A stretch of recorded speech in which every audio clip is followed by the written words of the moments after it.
نظر بد، ایک خاموش حقیقت، ایک طاقتور اثر۔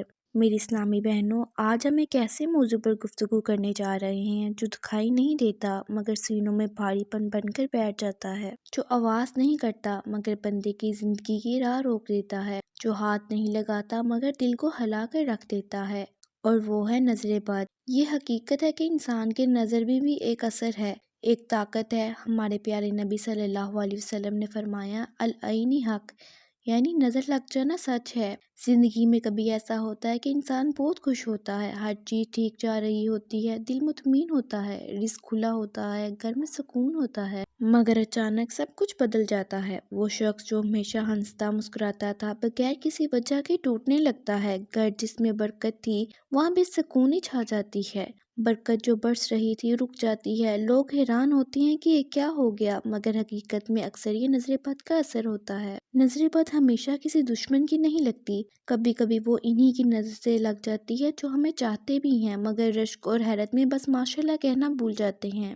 بعض اوقات گھر کے بچوں کو نظر لگ جاتی ہے، ان کی طبیعت بگڑ جاتی ہے۔ بعض خواتین کہتی ہیں میں بہت خوش تھی مگر پتہ نہیں اچانک دل ٹوٹنے لگا، کام بگڑنے لگے، جسم بھاری ہو گیا، سب کچھ ہوتے ہوئے بھی دل بے چین رہتا ہے۔ بعض مرد کہتے ہیں میرا کاروبار چل رہا تھا پھر ایک دن سب ڈوبنے لگا۔ اکثر یہ بدنیتی نہیں ہوتی مگر نظر کا اثر حقیقت میں بہت شدید ہوتا ہے۔ اسلام ہمیں سکھاتا ہے کہ نظر بد سے ڈرنا نہیں چاہیے مگر اس سے بچنے کے لیے اللہ سے پناہ مانگنی چاہیے۔ نبی صلی اللہ علیہ وسلم بچوں پر سورۃ فلق اور سورۃ ناس پڑھ کر دم کرتے تھے۔ آپ صلی اللہ علیہ وسلم نے فرمایا کہ جب کوئی چیز پسند آئے تو فوراً ماشاء اللہ تبارک اللہ کہو، کیونکہ تعریف جب اللہ کے نام کے بغیر کی جائے تو کبھی کبھی وہ تعریف ہی انسان کے لیے آزمائش بن جاتی ہے۔ نظر بد ایسے ہی ہے جیسے کوئی خاموش زہر جو نظر تو نہیں آتا مگر آہستہ آہستہ روحانی کمزوری پیدا کر دیتا ہے۔ انسان تھکا ہوا محسوس کرتا ہے، کام میں دل نہیں لگتا، عبادت میں خشوع نہیں ملتا، بار بار غلطیاں ہوتی ہیں، رزق رکنے لگتا ہے،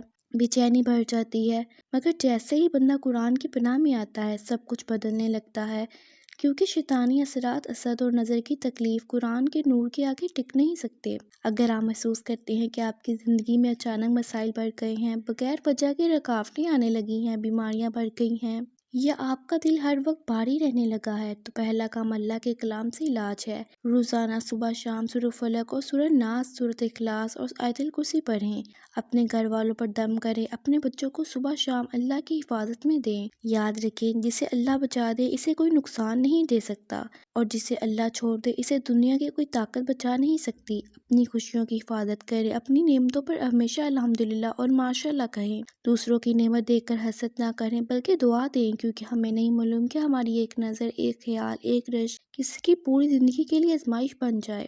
اگر آپ محسوس کریں کہ نظر بد نے آپ کو روک رکھا ہے تو گھبرائیں نہیں، اللہ کے کلام میں بڑی طاقت ہے۔ کچھ دن پابندی سے دم کریں، استغفار پڑھیں یا حفیظ یا اللہ کا ورد کریں، انشاءاللہ روحانی زنجیریں ٹوٹنے لگیں گی، دل ہلکا ہونے لگے گا اور برکتیں دوبارہ لوٹ آئیں گی۔ آخر میں یاد رکھیں اللہ ہی حفاظت کرنے والا ہے، وہی خیر دینے والا ہے، وہی شر کو ہٹانے والا ہے، اس لیے ہر نعمت پر اللہ کا شکر ادا کریں، ہر خوشی میں اللہ کا نام شامل کریں اور ہر رکاوٹ میں اللہ سے مدد مانگیں۔ اللہ آپ کو، آپ کے گھر کو، آپ کی اولاد کو، آپ کے رزق کو ہر قسم کی نظر بد، حسد اور شر سے محفوظ رکھے۔ آمین۔